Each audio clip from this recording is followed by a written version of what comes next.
In the media recently, we've been hearing a lot of talk about a bill that's going through the House and the Senate. And this bill relates to tax cuts.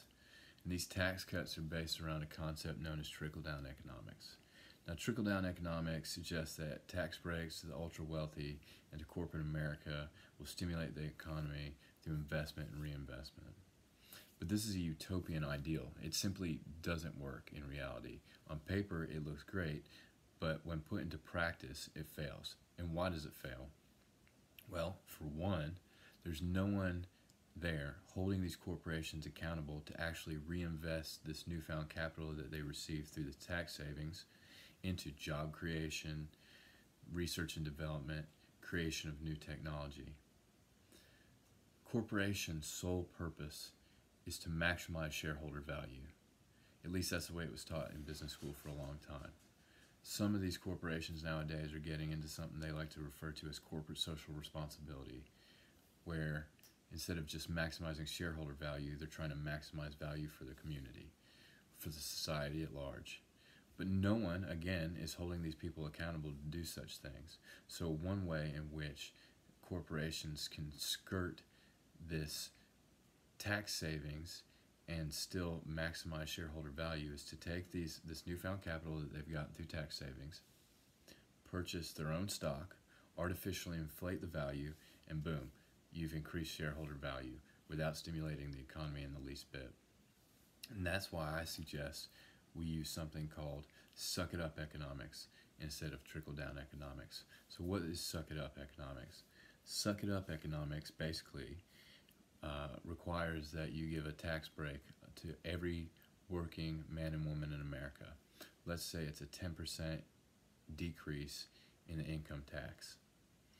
Now, when you give every working man and woman in America a 10% decrease in their income tax, what you do is you give each working American more discretionary income and more spending power.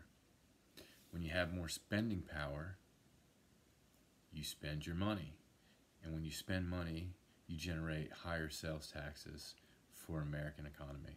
Now, I understand that this 7 to 10% sales tax does not replace a 10% decrease in income tax, but Americans spending their money on American goods and services with American companies and American corporations raise the profits for those companies and corporations, and in turn, you generate higher revenue, tax revenue.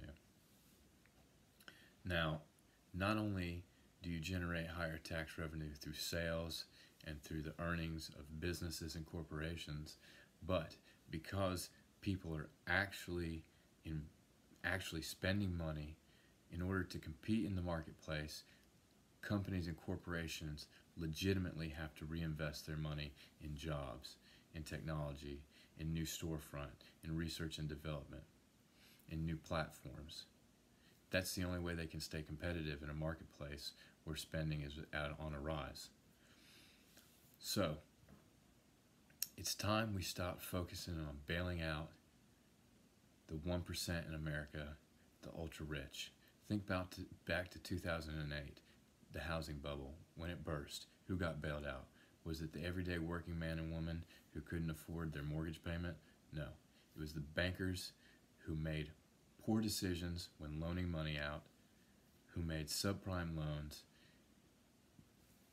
They're the ones that got bailed out.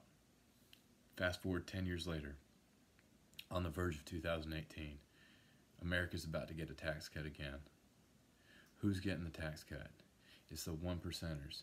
It's the multi-billion-dollar multinational corporations, not the working man and woman in America, not the everyday man.